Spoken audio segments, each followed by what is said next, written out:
Okay, so I'm baking what I call lazy biscuits today. I base on the recipe from Sally's Baking Addiction. I love this website. If I see an option for a recipe you want to do a search for Sally's Baking Addiction, I use it. I'll try to remember to put a link to this recipe in the description. Right. So, I do a few variations that are just myself. Okay, so homemade biscuits, popular recipe, right? Number one, I don't have buttermilk, so I'm doing a buttermilk substitute, which is a tablespoon of, you can do lemon juice or you can do vinegar. I prefer lemon juice. Cat hair, well, just for me, so. Right, so tablespoon of lemon juice, or as I said, vinegar, like vinegar, white wine vinegar. And then I'm going to fill this cup. This is semi-skimmed milk. This is bio milk from France. I don't like semi-skim. Personally, I never buy it, but sometimes you accidentally do. So I'm just trying to use this up. Normally, I would use full-fat milk. Okay, so that's a cup of milk. And I don't like having acids in my good metal measuring cup, so I'm going to decant that into a plastic bowl and let that sit for 5 minutes.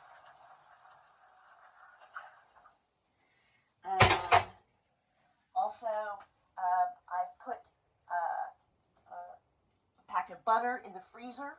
I like to put it in there for about half an hour. I'm going to get that in a second. Let me get the oven preheating. What does Sally say?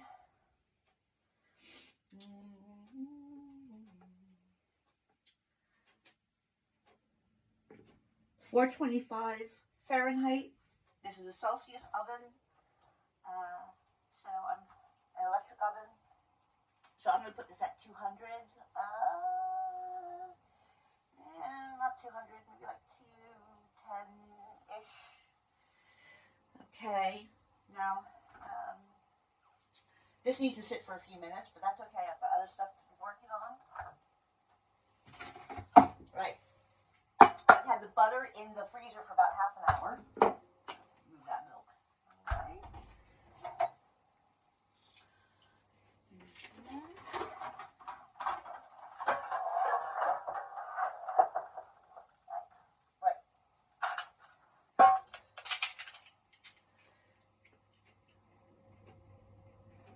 So,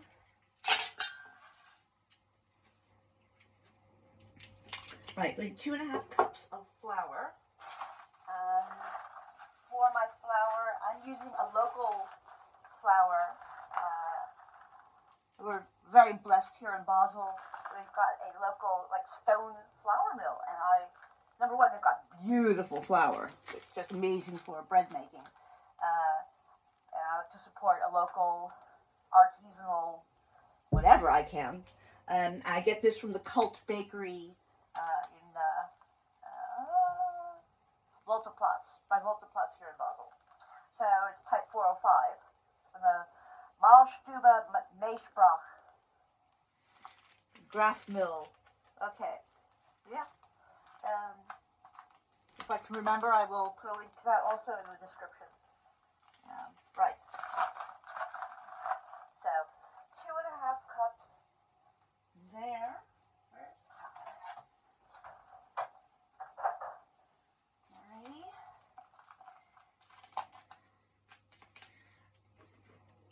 One. Alright.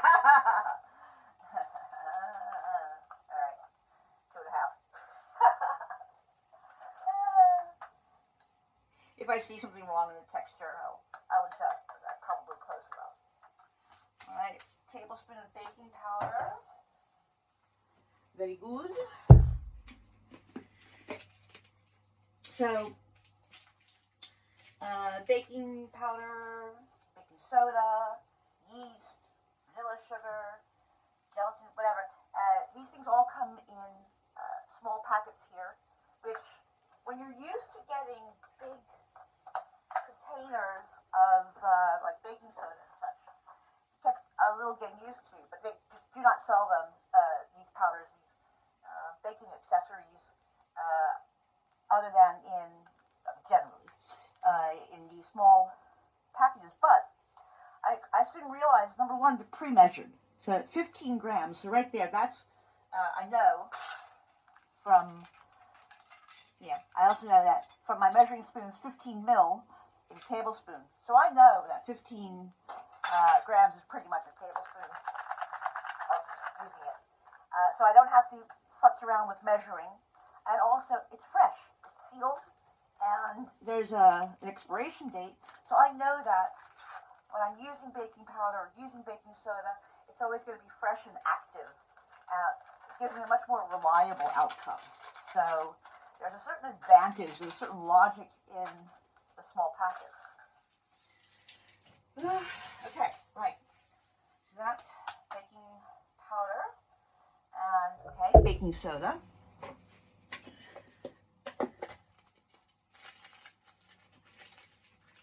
And the baking soda comes in 1 teaspoon packets. That's 5 grams.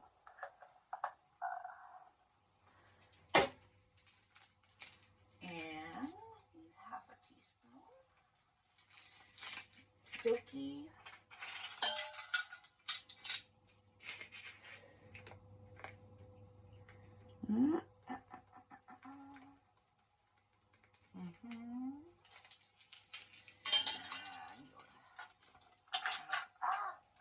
Makes my messes as ever. Go.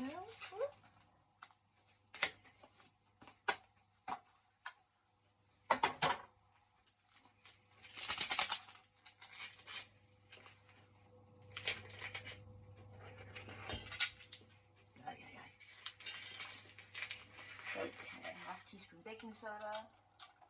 Good. And a teaspoon of salt.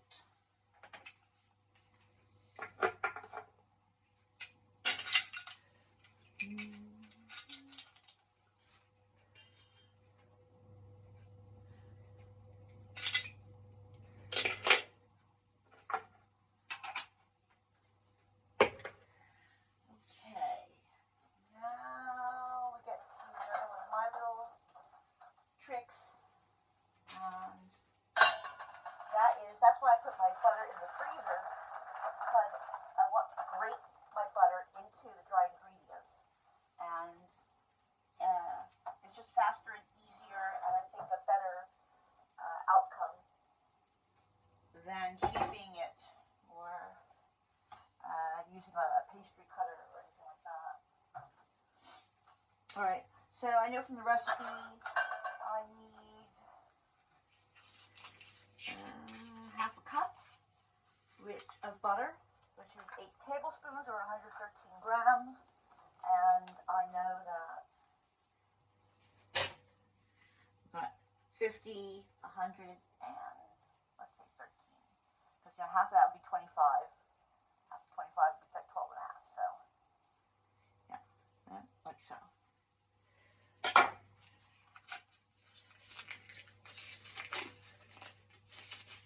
Okay, so that's where I want to grate this too.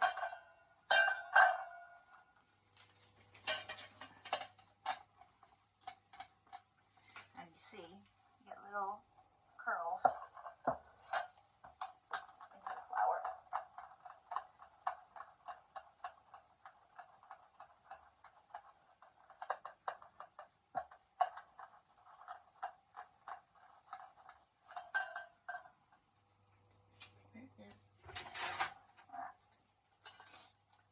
Just making sure, that each of these kernels, I want them melted into a block because that would negate the benefit of the grating. I just want to kind of cover each of those kernels, and I want to work fast because the butter comes to room temperature, PDQ. It's damn quick.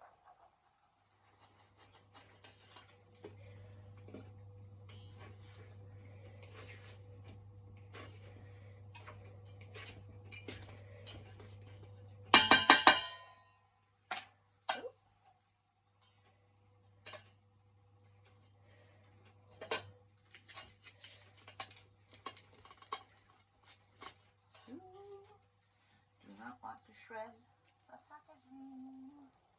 That is not edible. Okay.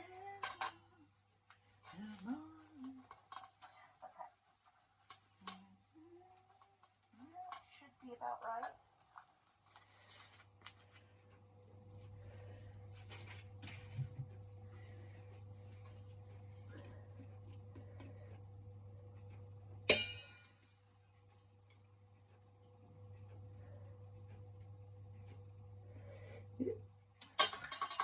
Okay. Put it everywhere.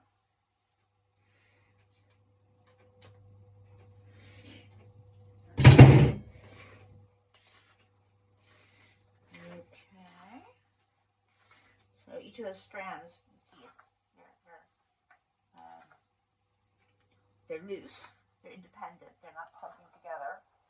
So that's good. That's going to distribute the butter as evenly as possible. Integrate it. Yeah. All right. Now I'm adding my milk. Buttermilk, or buttermilk substitute rather.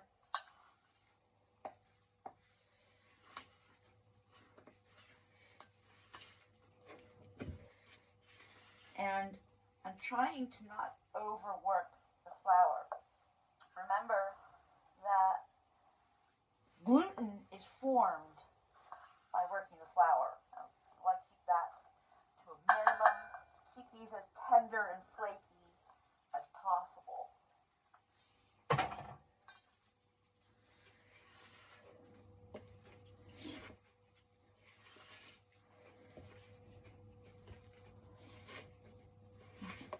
And you see I'm basically folding the ingredients together, pressing so that the butter is spreading out within the matrix of our dough.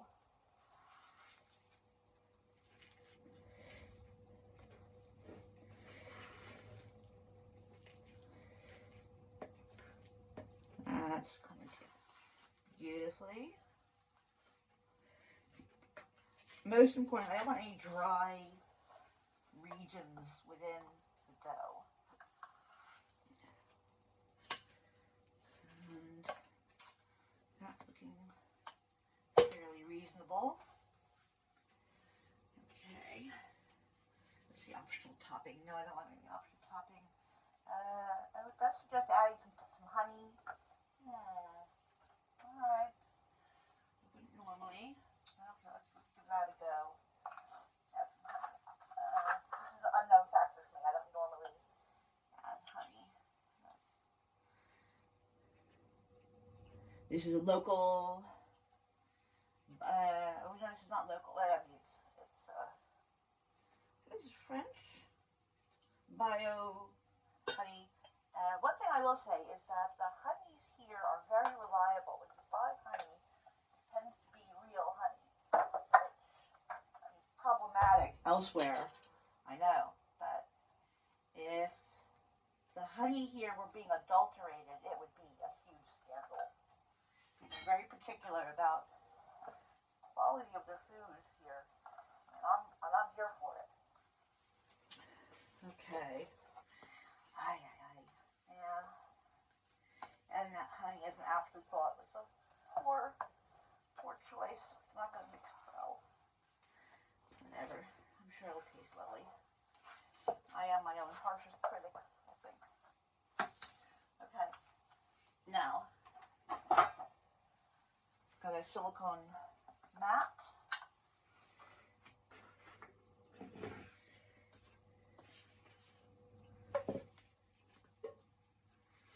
And I am not rolling this out. I'm not cutting little discs.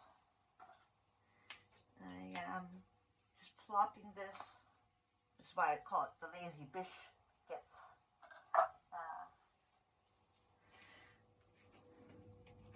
I'm just trying to press this out kind of evenly.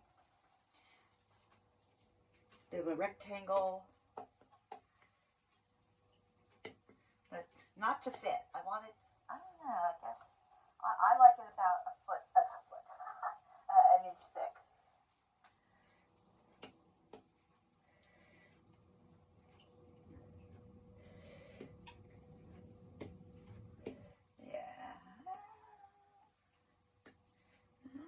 looking good.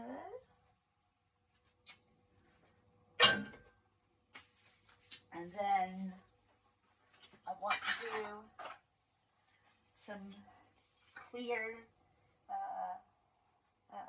cuts. So just press down cleanly. Do not wiggle. Okay? I'm cutting this into quarters. And then I will cut my quarters again.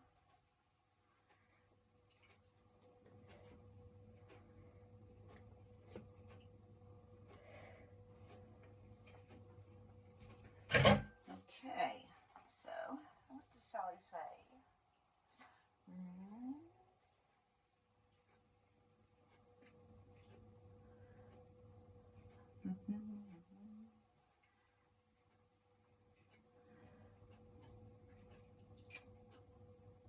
18 to 20 minutes. All right.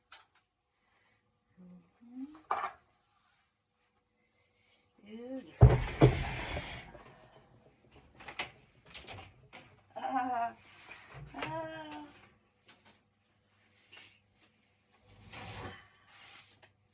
That wasn't very clever. Okay, right. Check on this in 18 minutes. 20 minutes. 18 minutes. We will not put you on pause.